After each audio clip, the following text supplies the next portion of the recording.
Hello and welcome to a very special edition of Sports Wrap. I am your host, Frank Walsh. And as you can see, I am not here with my regular co-host, Michael Wigdor, today. He is off on a well-deserved vacation, and I hope, Mikey, you are having a great time. And I am sure you are no stranger to my show. You recognize this is an international author, a gentleman who has written the definitive book on the New England Patriots called Total Patriots. We're going to be talking a little bit about that today.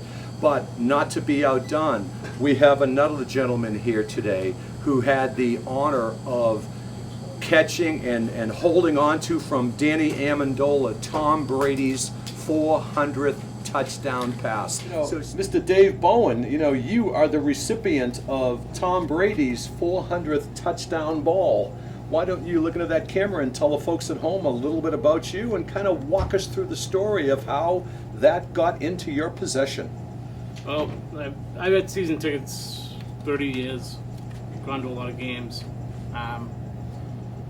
and so happened he scored right in front of me in the end zone, and he kind of looked like he was going to spike the ball. He came running over the ball, he handed me the ball, kind of shocked, and it was it happened all in just such a quick instant that it was like really not much time to react. I was surprised. Did he say anything to you or just hand it to you? He just came over, he went to spike the ball, it looked like, and then he kind of went over the ball, he handed it to me, and friends of mine that were sitting in other sections of the stadium looked down and said, Dave Bowen just got the ball. And they texted me and sending me messages and saying, and then shortly thereafter, the ball boys came over, swapped it out for another ball, which I had a couple of the Patriot representatives I got in contact with. They contacted me and back and forth, and then I got a chance to meet Tom Brady, and they signed a personal thank you, Tom Brady, 400 TDs. Very cool. Thank you. How about that, huh? That's personal awesome. Thank you from Tom Brady. I don't think that you can't once top in a that. lifetime, and a milestone football just doesn't happen. Absolutely. There are milestone baseballs, there are milestone footballs that never happen. Right. But a baseball happens all the time. It goes in the crowd, people return it and meet the player and all sorts of stuff. So That's right. I knew the Patriots were going to do something, and I gave it back right away, so I didn't even wait, Right. because I'm in the front row anyway. There's no sense tying up the game. Right. Right. Now, how long before it actually hit you? I'm sure you were caught up in the moment. They hand you the ball. People's probably patting you in the back. You're getting the text. When did it really sink in that you actually had your hands on Tom Brady's 400th pass handed to you by Danny Amendola? When did that really hit you? It sank in pretty quick. A lot of the fans Really? in my section came down, were taking pictures, even with the ball they swapped it out with. They were coming down taking pictures. Really? The ball, yeah. So it was pretty quickly. And then going home, on the way home, after we did a little bit of tailgating after on the way home, a few of the guys who I tailgated with had me call one of the local radio stations and Right. let them know who the guy was. And so that got out there pretty quick, and that went Sure. kind of That went viral a bit. went viral. Yeah. And Hello and welcome to another episode of Sports Wrap. This is a very special episode of Sports Wrap, I should say, because and I am one of the hosts, Mike Wigdor, along with my friend and co-host Frank Walsh. How are you, Mikey? Hi, Frank. And we have a special guest on who is Jim DeRoche. How you doing, Jim? Nice to have Good you, to Jim. see you. Nice being here. Thank you for having me. And we're very fortunate to have Jim on. This is a exclusive. We have the one and only Stoughton's own Jim DeRoche on our show. He is the one that has petitioned a consumer complaint with the Attorney General's office to have the Patriots' first and fourth draft picks returned to us as Patriot fans. It's been an ongoing, I've been following it on Facebook. I actually am the 750th signer, and now he has almost 2,500 signers, and mostly it's been gone through Facebook and Twitter, but we have him here live in person before any of the other TV stations or radio stations. So Jim, the big question I would like to ask you is why? No, it was something we said.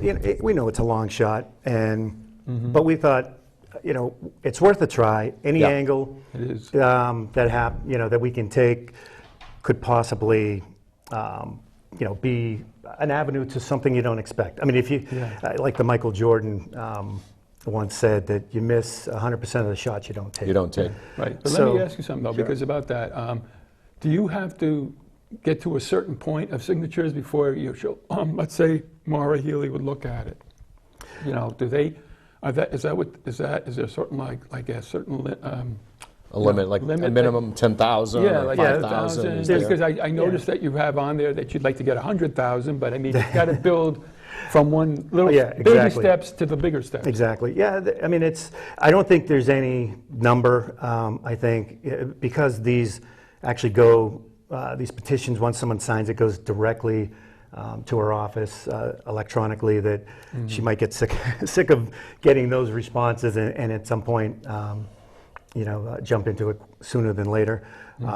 I plan to follow up in the next day or so via phone anyways, but so there's no number per se. It gives Michael Wigdor and I great pleasure to introduce our guest today, Mr. Bob Hilberg. Thank you very much. Welcome to the show, Bob. Thank you very Welcome to the much. show, Bob. So, And- Mikey, glad to be we here. normally don't have anybody this prestigious on the show. No, we don't. And we don't have somebody who normally writes like feels like a 50-pound book, but it's actually a 5-pound encyclopedia of all things Patriots. Yep. Everything you'd ever want to know from the very beginning, like 1960. 60, okay, so Yep. when it was the Boston Patriots. That's right. So, Bob, I have to ask you, what inspired you to write this book and of 800 pages and still stay married?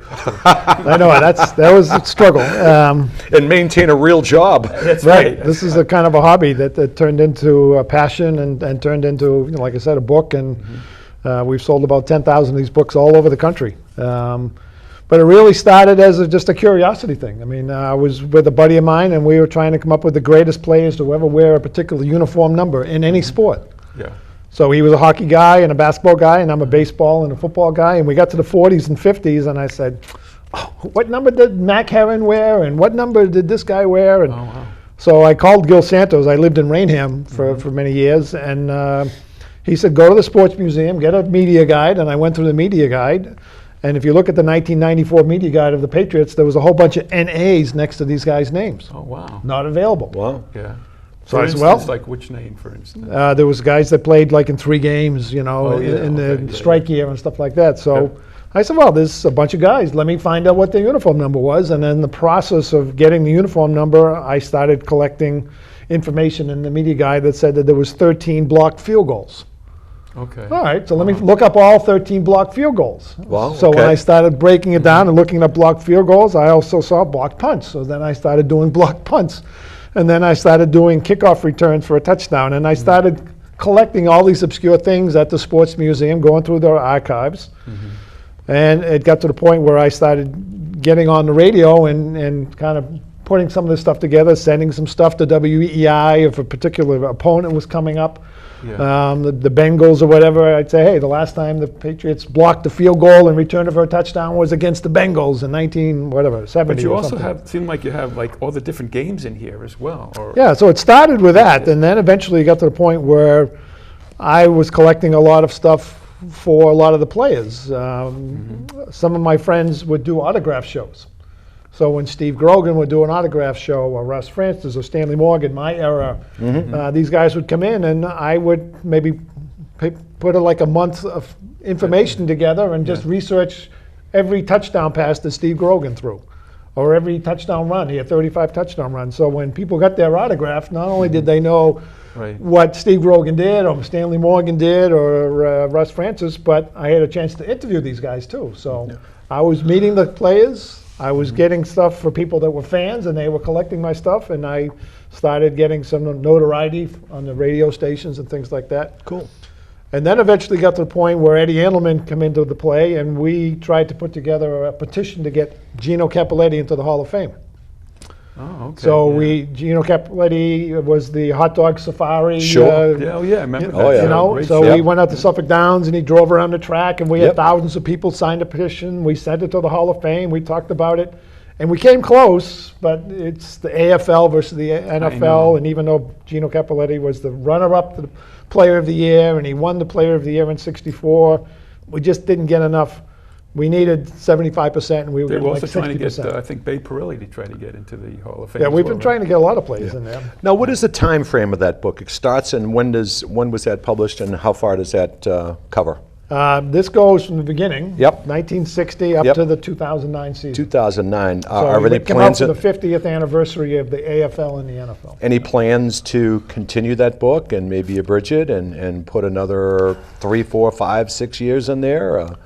I have the stuff to keep do it current? When my book came out, there was about 3 books on the Patriots.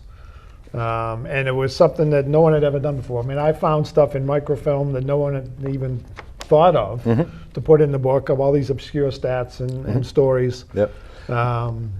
But now there's, like, as you say, when the Patriots win, and they've been winning for 15 years now, Yep. 16 years, there's 3 or 4 books a year that's Right. coming out there. So there's nothing in the works now to add to it, although anything that you can find is on the internet. Some of the stuff that's in this book you can't find. Now, is it safe to say, because I read a review, or it might have been your own words, that pretty much in that time span, anybody who wore the uniform, Yes. touched the ball, got on the field, Yeah. announced to the fans, part of the Patriots team is covered in that book? There's over 1,000 players, and I have a breakdown of every single player. And if they were in a regular season game, Yep. I know the game that they was Even in. if they just played one game and There's that was 47 guys that are in this book that only played, their whole career was one game. it. One game. One game. And they're in here. So And they're in there, and it has the uniform number, it has the position that they, whether they're a special teamer or a linebacker, what college they went to, if they had a nickname. There's 198 football cards in there. I had a lot of fun come up with all the nicknames of players. Does any of the players, or obscure or different, unusual players stand out to you and when you were doing all this research, besides the ones that we all know? Well, I mean, there was one story. I mean, when Doug Flutie drop kicked the extra point. Yeah. So I was in Woburn where I live, and I was doing a book signing, and there was a whole bunch of people in there, and I was telling about the different things. And there's a picture of Doug Flutie drop kicking the ball, and there was a guy in the back room and said, Ray Scooter McLean was the last guy to do that. And I said, yes, he was. Oh, wow. Ray Scooter McLean. Ray Scooter McLean, and Ray Scooter now, wait a McLean. minute, is this from the Patriots? This was 1941. The last guy before Doug Flutie, and Whoever did it in in the NFL that had drop kicked an extra point was in 1941. And Gee, this, we were just talking about him the other day, Mikey. Yeah, We Scooter would say, McLean. whatever happened to Yeah. Scooter McLean? It's amazing you bring him up. Good. the story Let us